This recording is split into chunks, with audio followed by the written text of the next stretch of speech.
Basu Godin Notebook. Basu Godin Notebook.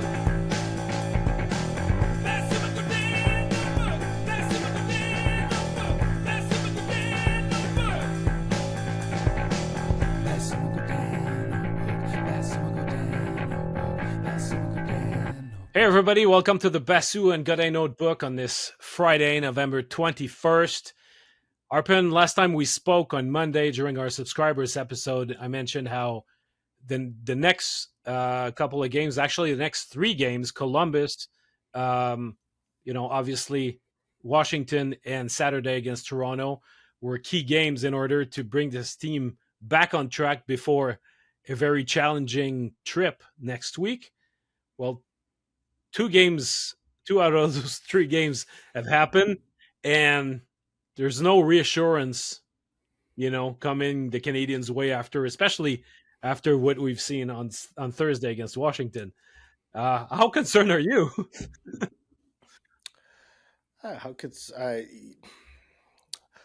thought the game Monday night was encouraging. Yeah. So A step in the right direction. It was. Hmm. You thought it was. It turns out it wasn't ultimately, but it's the concern. The concern I would have if I remember the Canadiens is that all the things Marty is saying about how they're playing are true, or they were in that game Thursday night against Washington. Actions that help pulled out all the hits. All the hits are coming out. Actions that help the other team, shooting ourselves in the foot. Just basically not Only taking the care of puke. the puck. Only the puke all over ourselves didn't come out. Only the puke, but reference was made to it, right? And so it's and to say that he had a similar feeling in that game last night as he had on Halloween a year ago in Washington, when obviously the Canadiens puked all over themselves. That's disconcerting, for him to come out and say, I feel like we took a step back for 13 months of think of how much this team has changed since that night, and at the end of the season, when they qualified for the playoffs, we're all busy looking for turning points in the season. And that was one of them. Yeah. One of them was that night in Washington when they puked all over themselves, had the bag skate and slowly started to turn around. But, even that moment did not trigger a winning streak. They lost, I think, their next three games after that. So, but it did trigger a heightened awareness of the need to manage games, take care of the puck, and be do the smart. things that are not fun, but that need to be do done. The things that need all those things, Yeah. all the hits. Okay, all the hits. And so you would think a team in evolution, in ascension, would have left those things in the rearview mirror. So for the coach himself to see it, and for him to have the practice he did on Friday, drilling back those same things for the 5th, 6th, 7th time in the last 13 months, how concerned am I? I mean, if I were the coach, I'd be like, yeah, why am I talking about this again? But the reality is that for the coach and for the players, you can recognize your failings. But if you fix those things, and the other thing that you don't want to talk about doesn't get fixed, it doesn't matter. If their two goalies can't figure out how to make a save at a key moment and how to position themselves properly in front of their own net so they're not giving up these big chunks of net to shoot at. Yeah. If that doesn't change, then it's nothing's going to matter. No matter what the Canadiens do, nothing is going to matter. So, Sam Montembeault right now is in a very, very precarious spot.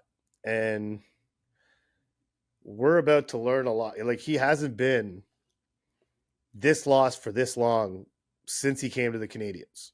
Absolutely. And now he's verging on unplayable right now. Yeah. Yeah. So And the fact that Marty, sort of broke his recent tendency by not announcing his starter for Saturday night on Friday, he's been pretty open about who's playing the next game. And so when he says, I don't know who's playing the next game, I got to imagine it's Dobish, but it's not as if Dobish fills you with confidence either right now. It's like he's also a guy who's having trouble keeping his net behind him, so none of the other stuff is going to matter unless this problem gets resolved. And, we saw Sam Montembeault on the ice 45 minutes before practice today with Eric Raymond and Alex Burrows, and just working on positioning and working on moving and stopping and not sliding around and not, and I don't know anything about goaltending, and neither does Marty. And Marty never misses an opportunity to say that he doesn't know anything about goaltending. So when that's the case, right, like just try and think of Marty. Like, I don't know anything about goaltending, but what I do know is we're not going to win consistently with the goaltending that we have. And so you got to be looking at Eric Raymond like, what's going on, man? Why do neither of our goalies, like, it's okay for one goalie to be slumping, but for both goalies to be this lost, what is happening here? Yeah. And something's got to give. You got to fix something. It's a rare occasion. It's a rare situation where two goalies struggle at the same time. Because usually you might have one that struggles, and then you'll defer to the other one and say, you know what, do you look at the second goalie and you say, bail us out for the time being? And, it can be that the team plays bad, but the number one goalie is playing well and then helps the team out. And there's been some situations last year where that was the case. You look at Samuel Montembeault's goal save above expected, and it tells a great deal of that story. You can survive if your number one goalie is not playing well, but your backup, can buy you time until the number one figures it out. And I think that's what we saw very early on in the season, in the very first few games of the year, where Dobish was actually playing very well. But when you have both goalies that are struggling at the same time, then it puts the whole team in a very, very difficult situation for a number of reasons. There's the trust aspect, I think, that can be problematic. You look at a team, let's say like the Edmonton Oilers, right? The Edmonton Oilers have been playing in front of Stuart Skinner for the last few years, very inconsistent goalie. And at times, and I spoke to two goalie coaches today about that. And they said, we can see the body language from the Oilers players that's just not the same after a bad goal, and we can pounce on them because of that. And so, and there reaches a point where the trust factor gets, once a goalie loses the trust of his players, of his teammates, it's hard to bring it back. And one of the goalie coaches was talking about emotional bank account. So you have to build a certain amount of credit so that when you have a bad game, you can just dig into that account and it's going to be fine. You can keep the trust. And if every day, and when you get into the red, that's where it gets really tricky. And I just hope for the Canadiens' sake that we're not getting to that point with Samuel Montembeault. But when he goes on the ice long before practice and he stays there after practice, that's a message at least that he sends to his teammates that I take this seriously, I own it, and I'm going to do whatever is in my capabilities to fix it. So there are some things that he can or cannot do during games, but on an off day or actually a practice day like this is a situation where he can get a little bit of that emotional bank account and put it back into flow, because otherwise, if that trust factor is not maintained, it's going to put the Canadiens in a very difficult spot. So, yeah, and that's one thing. Brendan Gallagher last night after the game, he's like, the one thing that I don't know if everyone sees is that Sam works his tail off. He's at the rink a lot, and whether it's on the ice or off the ice, like he puts in a lot of work, and his teammates see that, and that's what makes this so difficult because despite all that work, he's not getting the results. And you can't, no self-respecting hockey person is going to walk in front of a microphone or a camera and call out their goalie. You just don't, it's just not done. It's very rare. It's a rare thing. Sometimes coaches will get so frustrated, obviously the famous torts line, a save would be nice, stuff like that. Like, I'm tired of the old 25% rule, or, there's a bunch of torts highlights where you could get a case of a coach calling out his goalie, but really, especially in the case of this coach, he has always deferred the goaltending position to Éric Raymond, who has been the only goalie coach he's had. He's always said, I couldn't tell you the first thing about the goalies or how they're doing or what they're doing. Like, he just openly admits, I don't know anything about that. All the players on the team don't know anything about that. It's just an entirely separate department within a hockey team that has to work on its own. And in a situation like this one, where that department is sorely lacking, and you talk about, like, that's the interesting thing, is that you talk about how much confidence the team has, and you can say it over and over again. And Sam's track record has earned him, he has some emotional bank account. He has some track record with these guys. Yes. They've seen him struggle and they've seen him come out of it. Yeah. And so they could say with a straight face, we have the utmost confidence in Sam. But the reality is that whenever the next game for Sam Montembeault comes, whether that's Saturday or whether it's definitely going to be on the road trip, at least one of Friday or Saturday, Sam Montembeault is playing that game. Like, that's the latest it could come. I find it hard to believe that those players will honestly feel confident in front of Sam Montembeault at this point. Yeah, well, I think that the first shot of the game is a problem right now. It goes back to, again, that game against the Flyers. To me, that's where the problem started.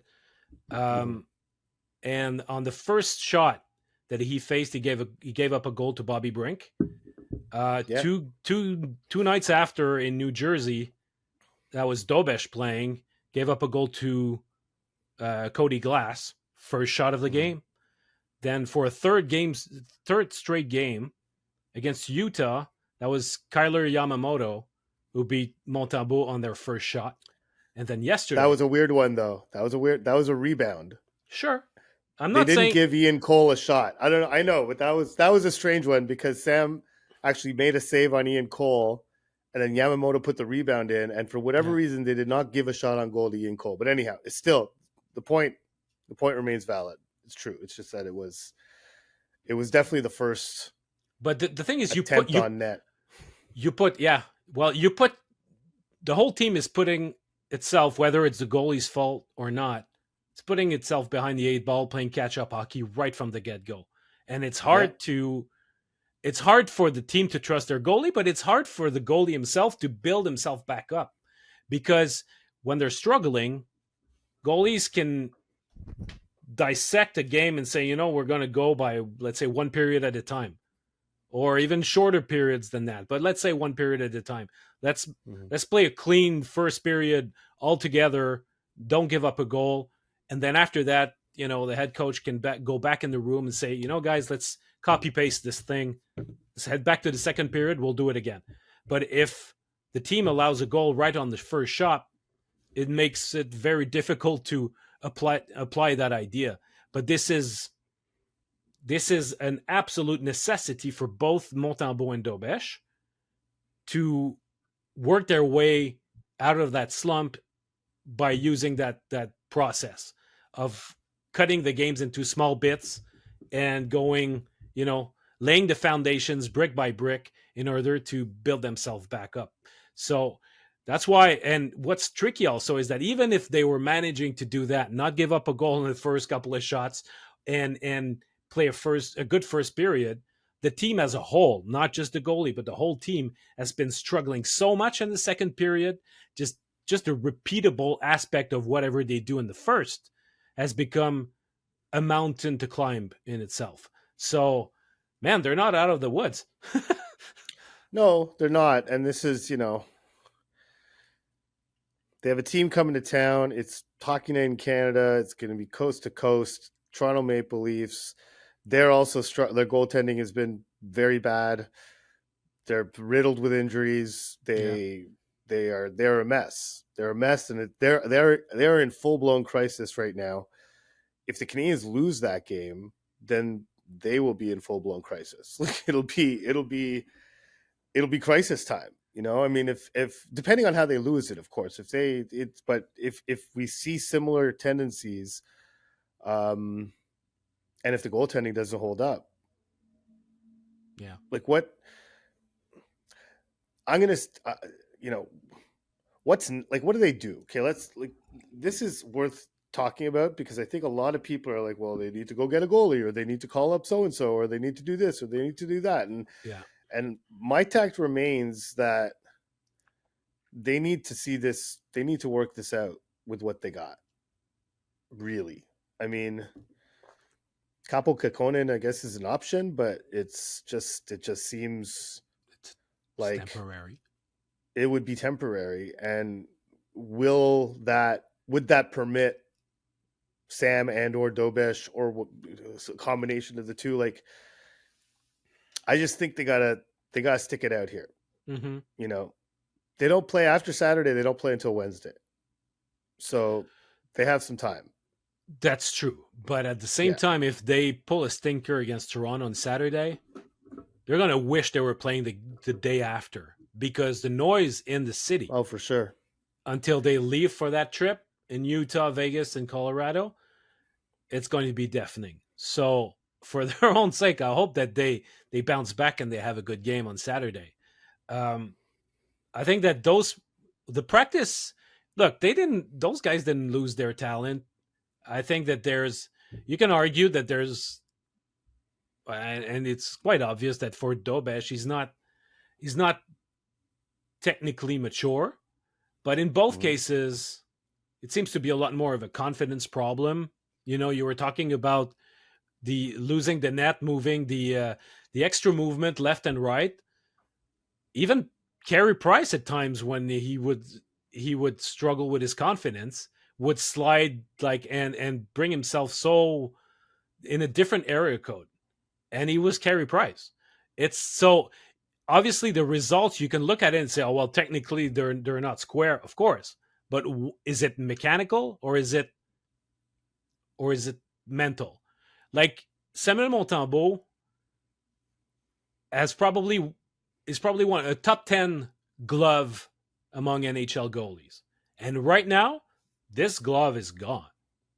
Yeah. So, but it might very well be a confidence issue where you freeze for just a quick instant, just like a muscular tension that makes it so that your glove doesn't start its movement at the right time. There's an hesitation. You go too low, you go too high, and you're beaten. It should be a strength in his game, and right now it's not there. So all those things they can work it in practice, do like, I don't know if today was a short but very intense practice. It was designed to be intense for the whole team, not just for the goalies. But this is not, they're not in a situation where say, let's work on traffic in front of the net and make their life even harder. They need to have drills that are going to help them build their confidence back up, and so that they make some saves, borderline easy drills for them, but just make some saves, and then go back in the video room, watch positive videos about times where they were doing good. But that mental aspect, you need to strengthen it before you go back in front of the net. So when you say, what are they going to do about it? I think that you go back with Dobesh because he's the least embattled between the two. But I would call up Kekkonen for a few days, and maybe that's where Eric Raymond can judge if this is what Montembeault needs or not. But to say, you know what, we're going to work with you on the other ice. We're good. There's going to be technical sessions, and you're not going to take part in any practice on that road trip, whatever it is. But the Canadiens have the ideal third goalie for that sort of mission. And don't talk to me about calling up Jacob Fowler, because that's ludicrous. Jacob Fowler, the day that he'll be called up, it's because the Canadiens are going to be in a situation where he can succeed. You don't want to call up your goalie prospect and say, "Oh, bail us out. We're a shit show right now. Collectively, help us find our way." I mean, if it's too much to ask to Jakub Dobeš, who's already in the NHL but who's still a rookie. That's way too much to ask for a talented prospect who's just starting at the pro level. Yeah. No. The last thing you want is to expose Jacob Fowler to this because, Marty and really the players deciding to put it on themselves more so than their goaltending against Washington could be seen as this act of valor and really protecting your teammate and blah, blah, blah. But the fact is that two things can be true at the same time. The goaltending is not good enough. Everyone can see that. But the chance generation that teams are getting against Montreal right now, that's not good enough either. No.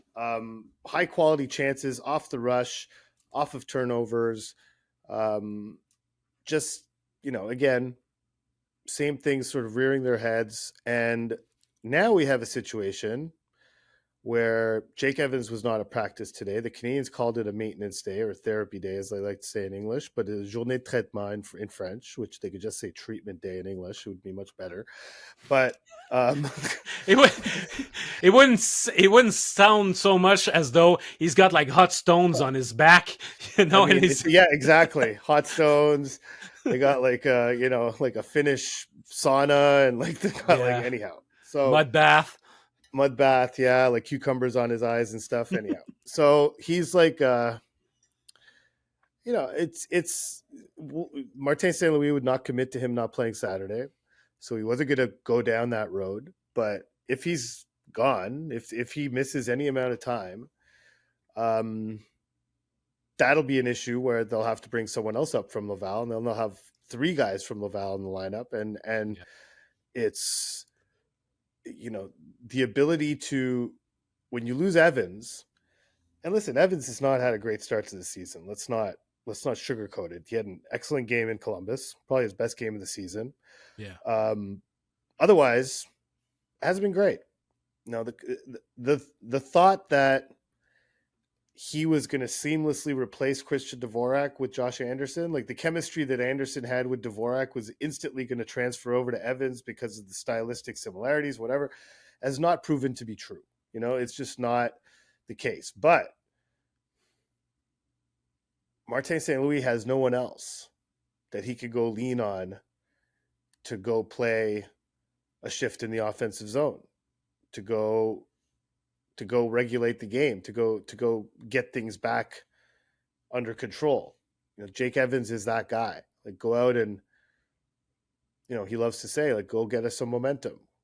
That puck has to get deep. He was saying it again today. Like, it's something the Canadiens failed to do when Monty got pulled, and Martin St. Louis rightfully noted that Dobeš's first few minutes of that game were very, very difficult. The Caps were buzzing all over the Canadian zone. They were giving up chances left and right. It was not great. So, not knowing what Evans is, we're supposed to get an update on him tomorrow,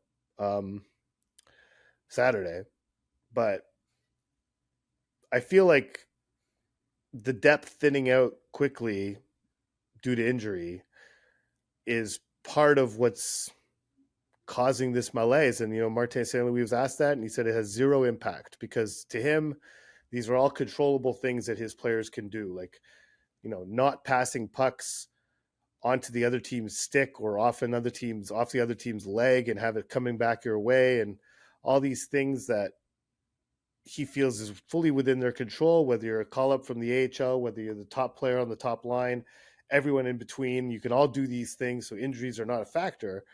But, they're starting, if Evans is out, then they are a factor.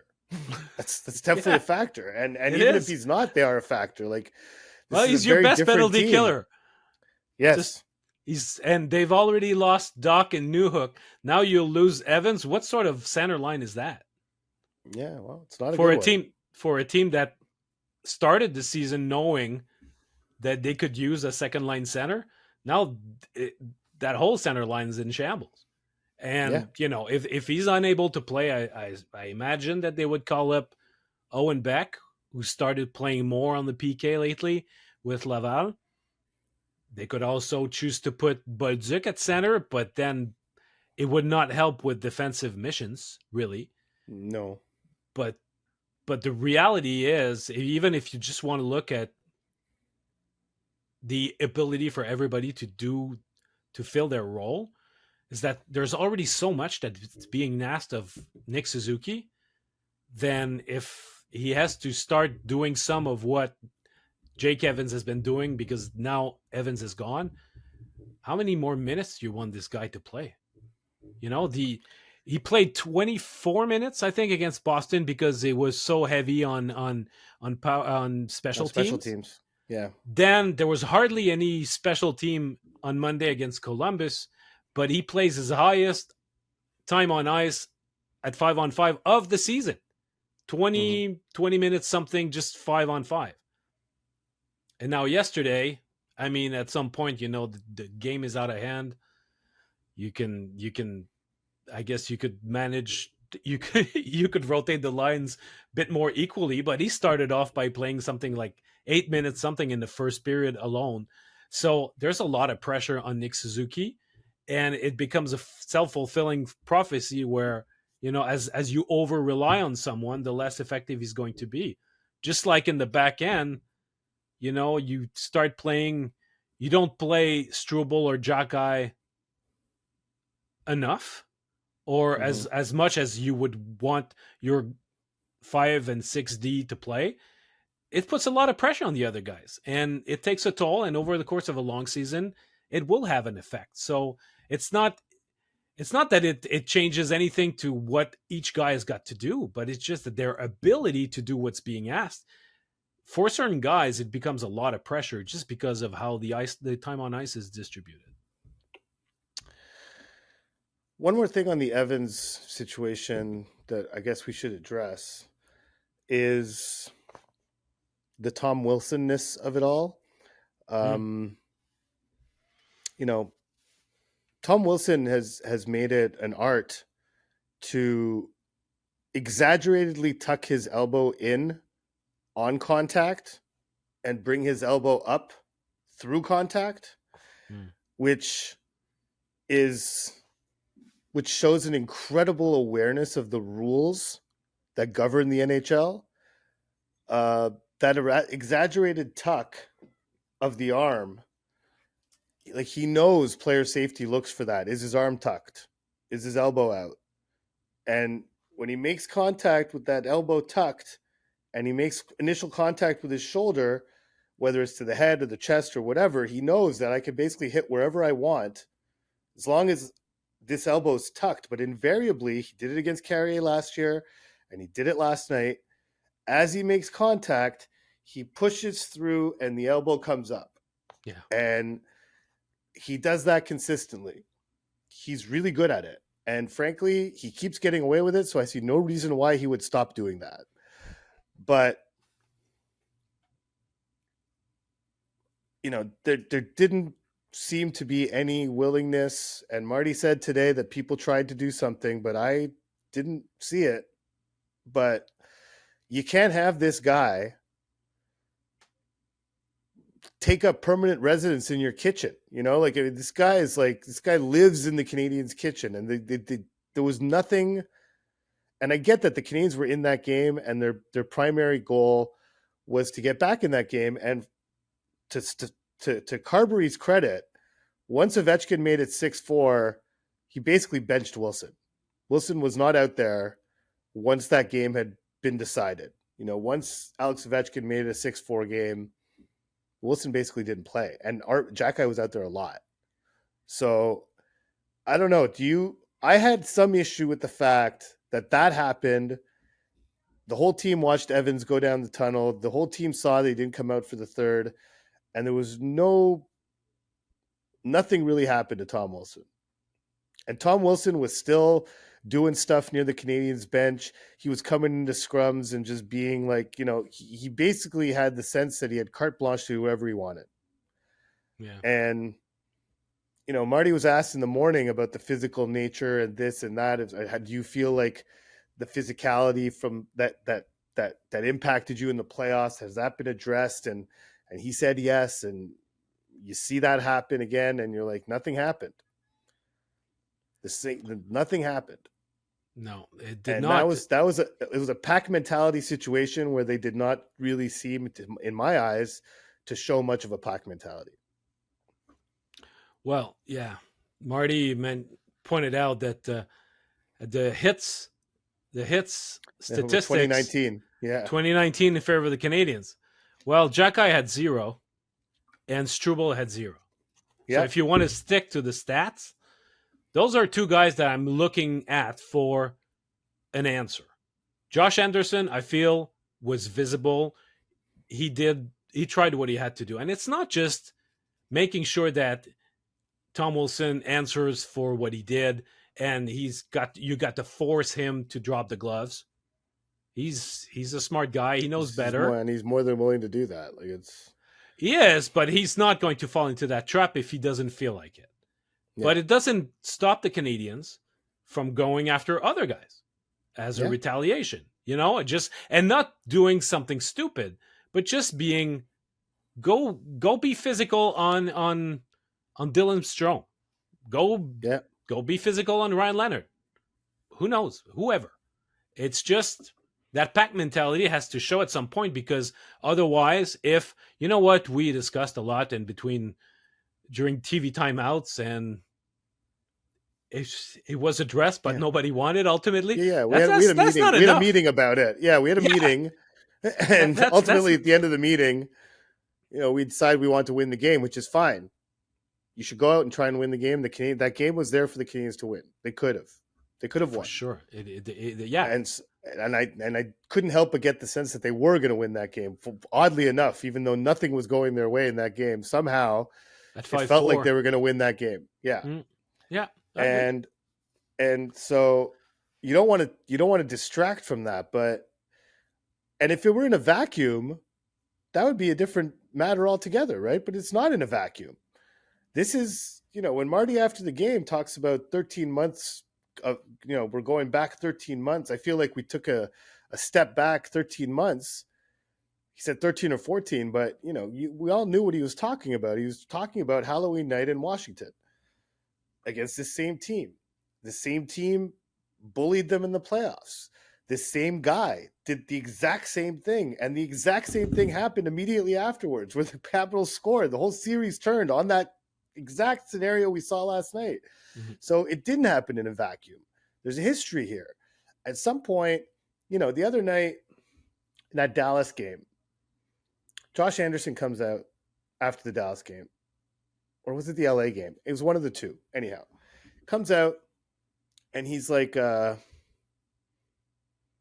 once the game was out of hand, and I'm paraphrasing here, but basically this was actually the quote was, maybe we could come out and play with a bit more madness. Yeah. What he meant was anger, obviously, but in this case, madness might not be a bad term to use. It's get mad and go controllably crazy, let's say. Do something. And I agree with your point, and this was a great moment for Caden Gooley, in Chicago, right at the beginning of the season, when they were roughing up Demidov all over the ice. Gooley didn't decide to go after the guys who were roughing up Demidov. He saw Frank Nazar coming across the middle of the ice, and he leveled him. Yeah. And he knew it was Frank Nazar, and he's like, I don't like what they're doing to my guy. I'm going to go hit one of your guys. Your young, skilled guy is going to get it from me. That's it. And either way, whether it's directly challenging Wilson, whether it's just running amok or doing something, I feel like that was an opportunity for the Canadiens to do something, and they were so caught up in what's ailing them, I guess. That they missed an opportunity to send a message there. At the same Not just time, to Tom Wilson, but to themselves. Like mainly to themselves. mainly, yeah, that's more important Yeah. because ultimately Tom Wilson won't get a message from anybody. He'll go, meh. Tom Wilson doesn't care. He loves. He's nothing. This is great for him. This is fantastic. Of course, but I understand the point. Say winning the game has to remain our priority, and there were so many actions helping the other team going on that they had to focus on that. And ultimately, if they want to rely on their skill to win games, they have to clean that up first and then turn to their skill.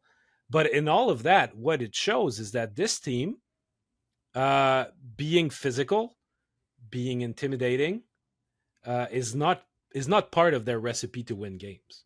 And it's okay. Not all teams have that sort of makeup.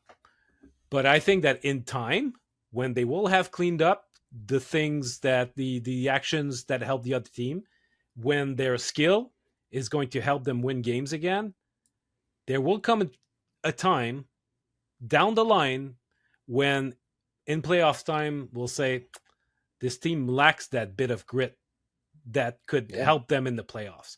It's not as much a problem for now, but I think that this is something that could be addressed now for the future. Yeah. And it's not even about them playing intimidating. It's about them not allowing themselves to get intimidated. Mm-hmm. Those are two different things. Like you don't have to be an intimidating style hockey team. The Canadiens aren't built that way. But what you can't do is at least give the impression that you are being intimidated. Like they need their hockey is a game predicated on pushback. Like it's rooted into the fabric of the game that if you do this to me, I'm going to do this to you. It's archaic. It's like it's ridiculous, but it's a deeply important part of the game. Is that eye for an eye is a thing, sometimes quite literally, but it's like it's a thing that has currency in the game. And you talk about earlier the emotional bank account, whatever, like in terms of this bank account, the Canadiens are overdrawn against this one team in particular. And they don't face them that often in the regular season, but they could, I guess, conceivably face them in the playoffs again. Who knows? But it's something that I feel got swept under the rug by and large because of everything else going on, most notably the performance of the goaltenders. But it was something else that was deficient in that game. On top of all the things the Canadiens did in front of their goalies and on top of what the goalies did themselves, I don't feel like that was a great response to what happened to one of their leaders. Like it's like an important player for them. You just finished mentioning with how it would be devastating if Evans goes out. You can't watch him go down the tunnel and not come back and not do anything. No, and I mean we'll see what's the update on him on Saturday, but you think of his history too. 2018 in Laval during rookie tournament against Jonathan Aspiro, 2020 in the bubble against the Pittsburgh Penguins, Brendan Tanev. And then Mark Scheifele the year after. That's 3 concussions in a span of 4 years. That's tough. So luckily he's learned to protect himself better since then. I mean, this is a topic that we brought up, with him on numerous occasions, and he learned from that, but he was sort of exposed yesterday. And I think that the split second after he moved that puck and just before he got hit by Wilson, I think he just had time to realize that he had just committed a turnover. But that's just a bad outcome. And it's just, if he was just this one guy that were lost by the Canadiens, of course they could deal with his absence. It's injuries happen all the time, but it's just that it has built up in a way where now it's getting tricky. And you were mentioning Goalie.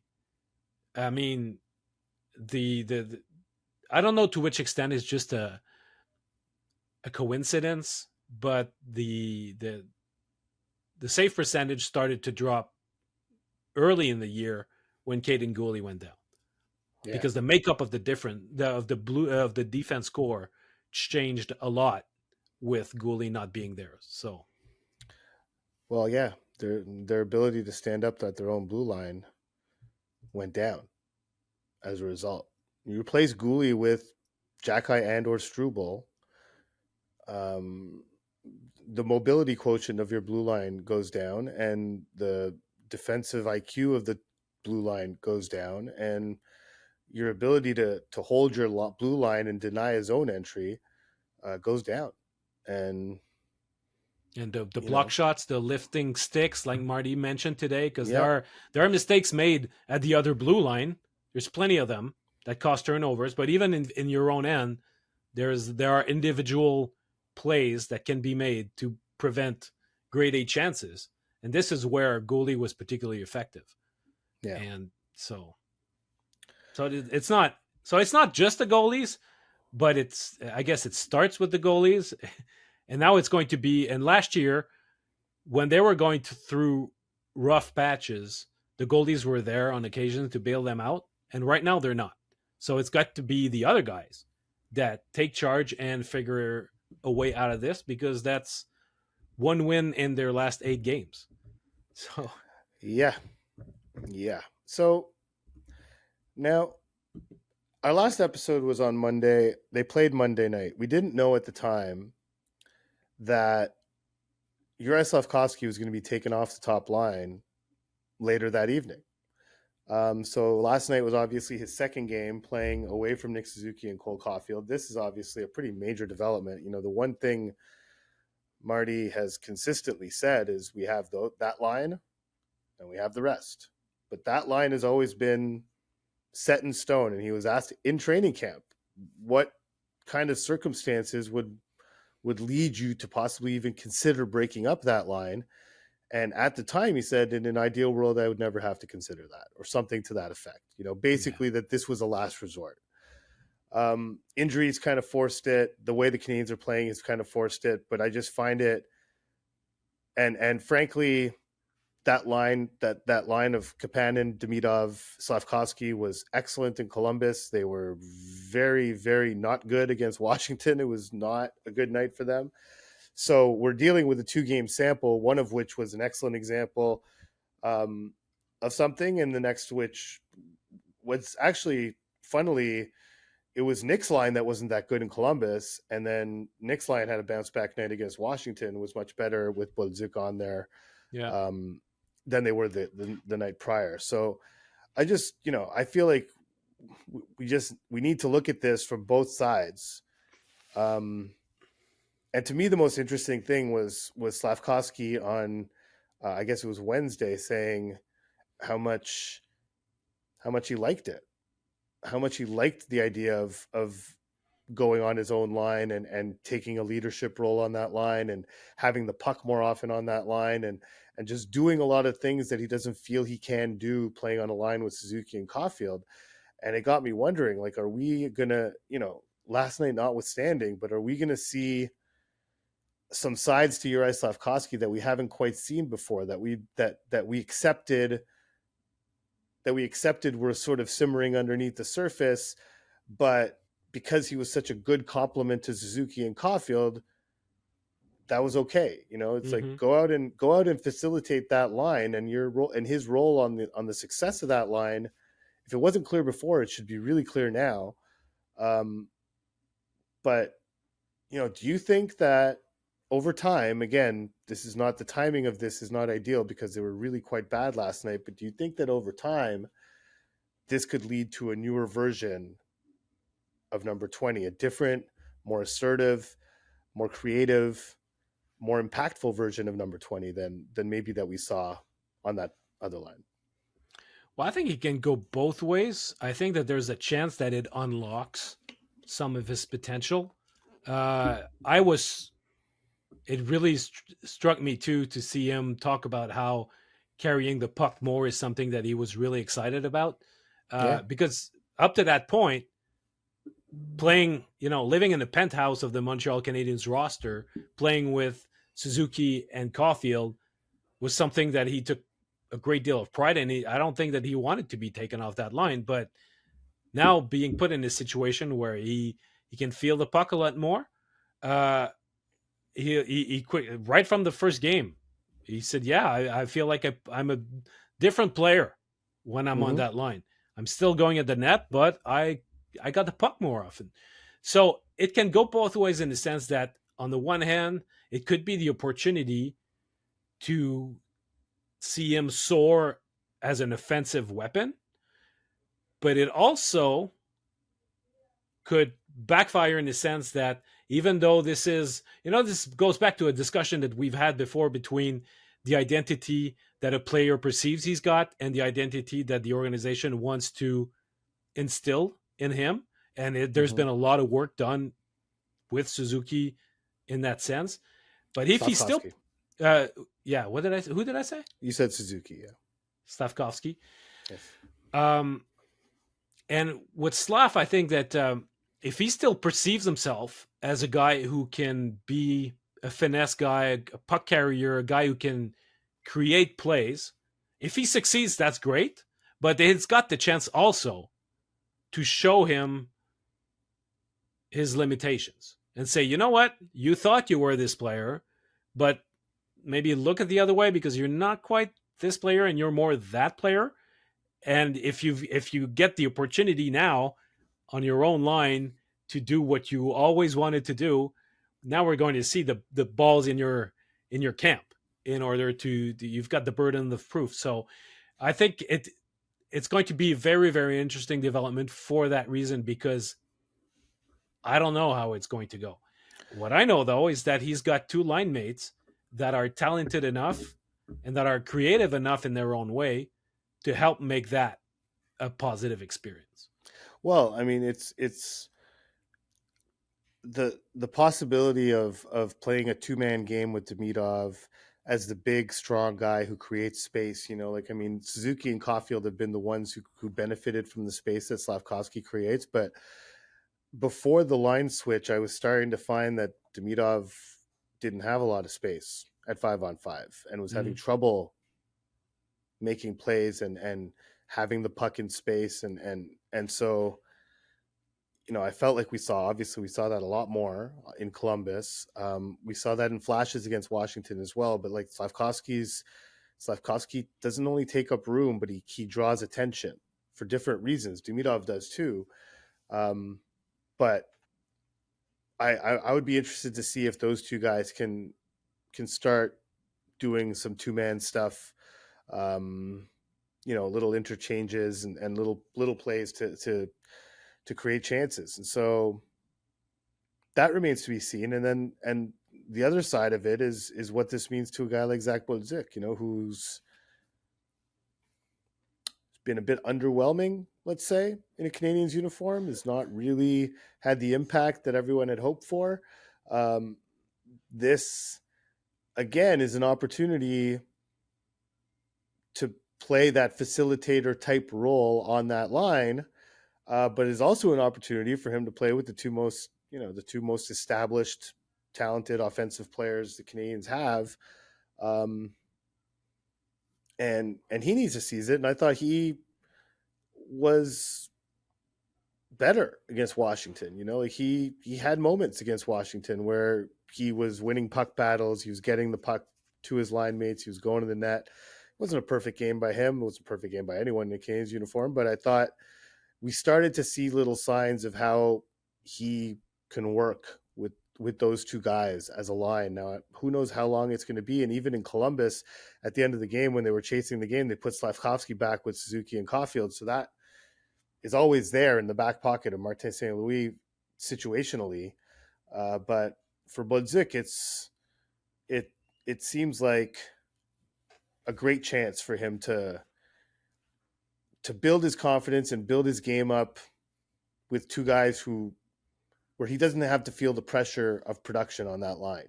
Yeah. He could just go play, and if he doesn't score, but the line scores, he can still feel good about himself. It's a pretty clever play at a pretty clever time of the season by Martin St. Louis, in my opinion. Yeah, because in terms of the job description, if you point out that whatever Slafkovský was doing on the Suzuki line, it helped as being a facilitator, and it helped the whole line. That job description, I think that Bolduc is the one that's best placed to fill up that role if you are to move Slafkovský somewhere else. So I think that it was correctly identified. But also there's the fact that sometimes the best players on a team, they're not always the easiest to play with because their game is a bit more complex. It's got more creativity. It's not just meat and potatoes, and it's hard to find chemistry with talented players in their first game together. So it's been for all of his career in Pittsburgh. It's been said about Sidney Crosby that it was hard to find the proper wingers for him because it was not easy playing with Sid. So now Suzuki and Caulfield have got this understanding. They've got this thing going on they've had for years. So being like the third wheel to a certain extent, I think that Slafkovský was doing it surprisingly well. I like the chances of Bolduc to do that, but he's got to be very consistent in using his speed, in putting pressure on the forecheck. There's a relentlessness that's going to be asked of him in doing this role.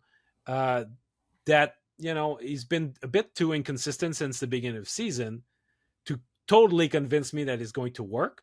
But if he can find a bit more consistency, like the way that he had when he finished at the last season in St. Louis, if he can find that rhythm, it's going to help the line.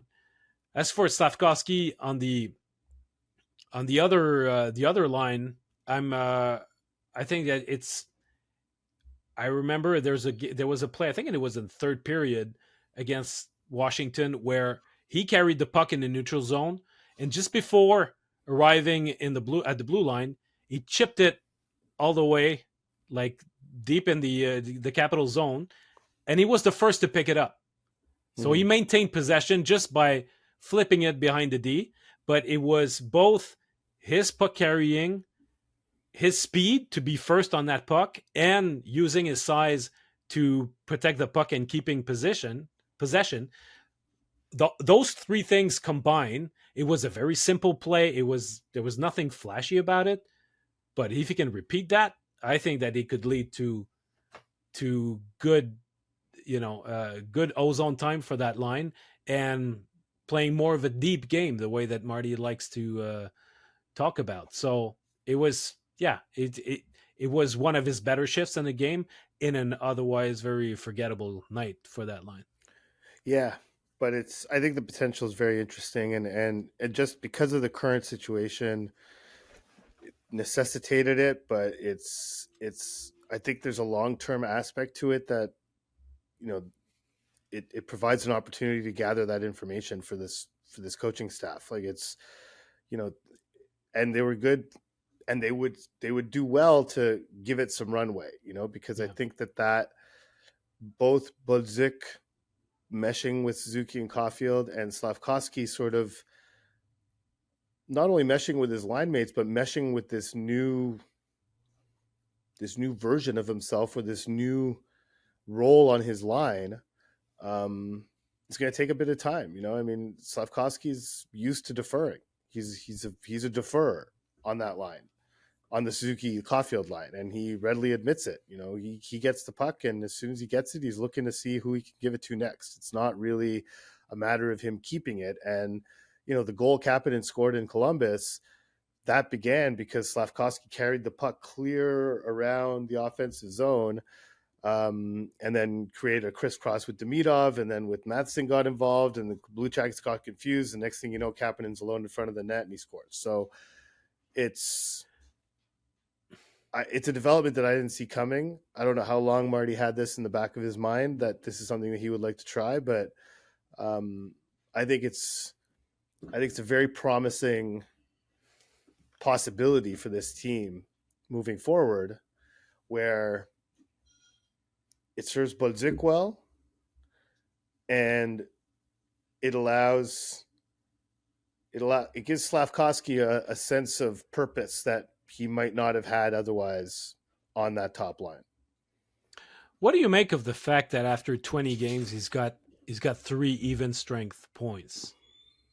Because something at some point, I think it's a byproduct of that secondary role he had on that line. You know, that facilitator role, where you would think that that if he gets enough touches, he would just organically get more assists playing on that line.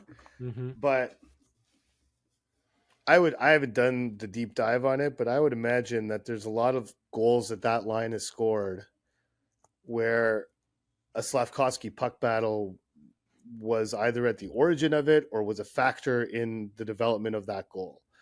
And he didn't like to admit it, but I think he was starting to get a little frustrated that these actions that aren't fun and that have to be done, you know, they were not resulting in points. Like, it's, you know, he likes to get his cookies. That's literally how he put it to me when I asked him about it. But it's yeah, I chalk it up to that. But so to get him to be more productive, having the puck on his stick more often should allow that, you know, because the quality of his play has warranted more production than he's gotten overall this season. Yeah. So I think the more he has the puck on this new line, those production numbers should go up in theory, I would think. I mean, if Evans, you know, ends up being able to play, I think that the 4 lines as they are currently drawn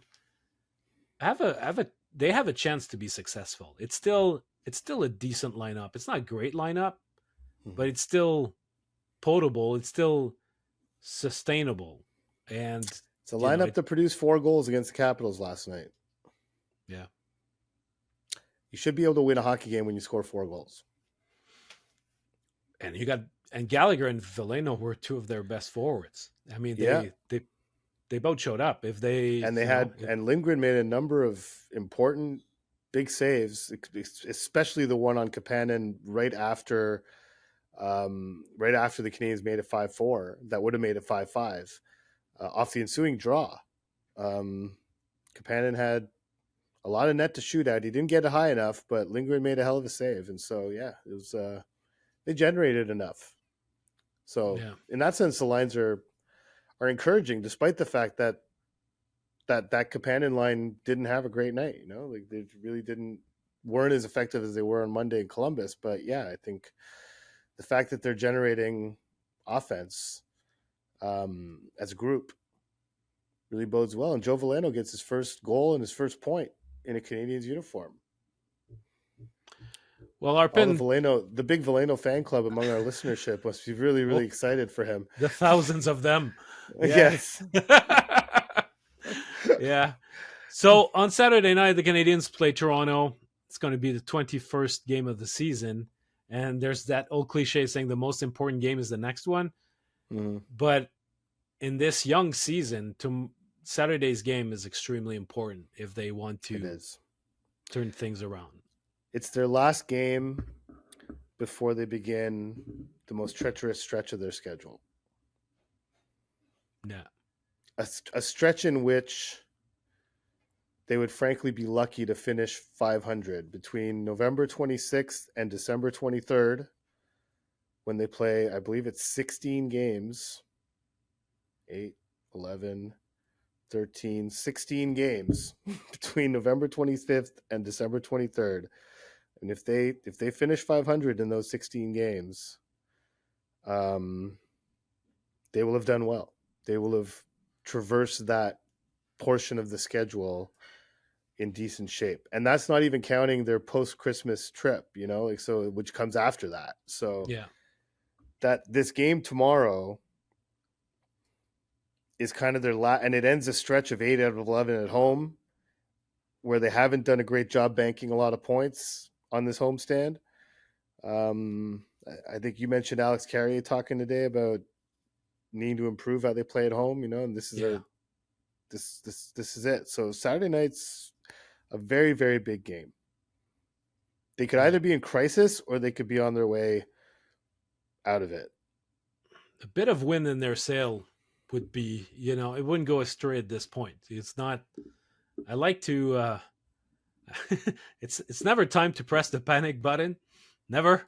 But it would feel as though we're close to that if they were to lose on Saturday, especially against a team that A, should bring the motivation level super high, and B, who are not faring much better than them. So, if you want to get your house in order, it's a good opportunity. It's a good opponent. Far worse than them. Toronto's faring much worse than Montreal right now. Well, for the whole of the season, yeah, but I mean, have they lost 7 out of 8? No, they haven't. That's true. Yeah. But they have their own issues. That's another podcast. They do. Yeah, there's a name for your giggle, and it's called Schadenfreude. It's not Schadenfreude. It's not. No? It's just that it's I did Toronto radio this morning, and they were talking to me about shouldn't they make a trade? Shouldn't they do something? And I'm just like, well, they're not in the same situation as the Leafs are trying to keep a window open. There's a window that's closing on them that they're trying to prop open for as long as they possibly can. Yeah. Whereas the Canadiens, their window's barely opened a crack. Like, they have not opened their window yet. And so, the urgency for Toronto is far more dire than the urgency for Montreal. If when the season began, everyone, us included, were openly if the Canadiens missed the playoffs, it would not shock anyone. No one would be shocked if the Canadiens missed the playoffs. And right now they're playing as if a team that's going to miss the playoffs. So no one should be shocked. If the Leafs miss the playoffs, it's over. it's kind of done. The whole project, the whole Shannon plan officially needs to be looked at again. And I mean, the crazy thing for them is that I think it's top 5 protection on the pick to Boston. So unless they finish in the bottom 5, and we're a long way from this being even relevant, but they don't even have their first round pick this year. No, I know. And next year either. Yeah. So that's a whole other can of worms, man. But the Canadiens don't show up for that game, I agree with you. It's gonna be way more than a result driven thing. It's just gonna be like, do you care enough to pick up your goalies, frankly? Yeah. They've picked this group up a lot last year. They need a pick me up right now. They need to play better, no doubt about it, but they definitely need a pick me up. And so let's see how much this team cares on Saturday night. And who's going to stand out? That's also I'll be looking at, is who's really standing up and standing out. All right, everybody. Thank you for tuning in to the BasuandGodin Notebook. We'll be back on Monday for another episode. So have a great weekend. Take care.